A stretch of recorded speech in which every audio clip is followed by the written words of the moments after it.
Oh my God. Let's problem solve a little bit today. Here we have these long through bolts connecting these quad packs to this beam, and it's really difficult to get those holes perfectly straight. What I do is I come through from both sides with a long 16-inch drill bit, and I try to connect them. But sometimes, because the drill bit will hit knots, it'll curve the bit a little bit. It's really hard to get that hole perfectly straight. So every now and then, my bolt doesn't come out dead center of the hole.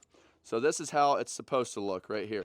I have plenty of room for my washer to fit in there. Take a Forstner bit and drill this hole just like a 1/4 inch bigger than the actual washer size. So here I got a 2-inch hole, 1 3/4 washer. So that's what I'm looking for, is pretty much centered in that hole. Here is where the problem is. This hole got a little bit crooked, so my bolt came out a little too high there, so my washer's not wanting to fit on there.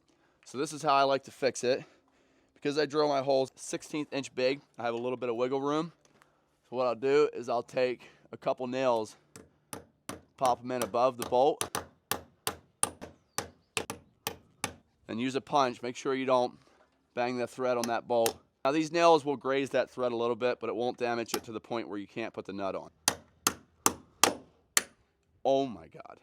All right, make sure you don't miss when you're hammering these bolts in, because that is a pretty exposed post. I'm just gonna take a sander and I'm gonna smooth that out, so don't mind that. Everybody makes mistakes, so let's go ahead and fix this mistake right here. There you go. Paint will cover that up. Even stain will be just fine.